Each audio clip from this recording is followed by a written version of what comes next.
ಅಲ್ಲಮ್ಮ ನಿಮಗೆ ಇಡೀ ಕೊನೆ ಪಾರ್ಟ್ ತುಂಬ ಚೆನ್ನಾಗಿದೆ. ಅಂದರೆ ಕಲ್ಯಾಣದ ಭವಿಷ್ಯನ ಹೇಳಿ ಅಲ್ಲಮ್ಮ ಹೊರಟೋಗ್ತಾರೆ. ಅಂದರೆ ಬಸವಣ್ಣ ಮತ್ತು ಎಲ್ಲ ವಚನಕಾರರಿಗೆ ಇನ್ನು ಇಲ್ಲಿದ್ದು ಏನೂ ಪ್ರಯೋಜನ ಇಲ್ಲ, ಇಲ್ಲಿಂದ ಹೊರಡಿ ಅಂತ ಹೇಳ್ಬಿಟ್ಟು ಹೊರಡ್ತಾರೆ. ಅಂದರೆ ಅವರು ಅವತ್ತು ಹೇಳಿರೋದು ಮೋಸ್ಟ್ಲಿ ಇವತ್ತಿಗೂ ತುಂಬ ಕಾಂಟೆಂಪ್ರರಿ ಆಗಿ ತುಂಬ ರಿಲೇಟ್ ಆಗುತ್ತೆ. ಕೆಟ್ಟು ಹಾಳಾಗುವುದು ಕಲ್ಯಾಣ, ತೋರಿಕೆಯ ದೊಂಬರಾಟ ಅತಿಯಾಗುವುದು, ಹೇಳುವವರು ನಿಜವಾದ ಗುರುವಾಗಿ ಹೇಳಲು ಅರಿಯರು, ಕೇಳುವವರು ಗುರುವಾಗಲೆಂದು ಕೇಳರು. ಆಚಾರ ಪ್ರಚಾರ ವಿಚಾರ ಇವೆಲ್ಲವೂ ನಿಜವಾಗದೆ ಬರೀ ನಟನೆಯಾಗಿ, ಸಮರತಿಯಾಗದೆ ವಿಪರೀತವಾಗಿ ಶಿವಸಂತಾನವಾಗದೆ ಶನಿ ಪೀಳಿಗೆಯಾಗಿ ತೊಡೆ ತುಂಬುತ್ತದೆ.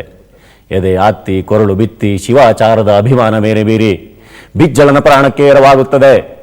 ಅನ್ಯತಾ ಆಚರಿಸುವವರು ಭ್ರಷ್ಟರಾಗುವರು, ವಿಚಾರ ವಿಮರ್ಶೆಗಳು ಗಡಿಪಾರಾಗುವವು, ಅವಿಚಾರ ಕರ್ಮಟತೆಗೆ ಗೋಪುರ ಕಟ್ಟುವರು.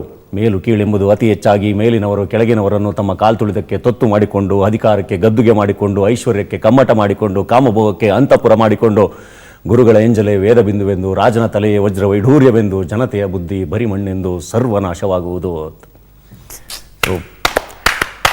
ಅದು ಅದ್ಭುತವಾಗಿ ಅದು ಎಷ್ಟು ಚೆನ್ನಾಗಿ ಬರೆದಿದ್ರು ರೈಟರ್ಸು. ಆಮೇಲೆ ನಾಗಭರಣ ಸರ್ ಎಷ್ಟು ಚೆನ್ನಾಗಿ ಅದನ್ನೆಲ್ಲ ಒಂದೊಂದೇ ಟೇಕ್ ಬಿಟ್ಬಿಟ್ರು.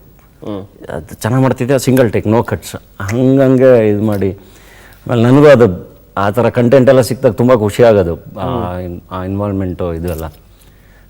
ಆಮೇಲೆ ಥಿಯೇಟ್ರಲ್ಲೂ ಅಷ್ಟೇ ಚೆನ್ನಾಗಿ.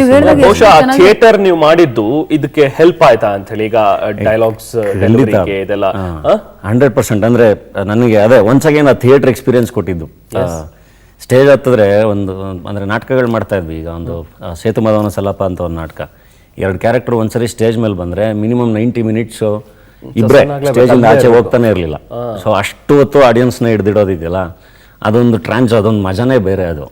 ಅದು ವಾಪಸ್ಸು ಸಿಕ್ತು ನನಗೆ ಅಲ್ಲಮ್ಮದಲ್ಲಿ.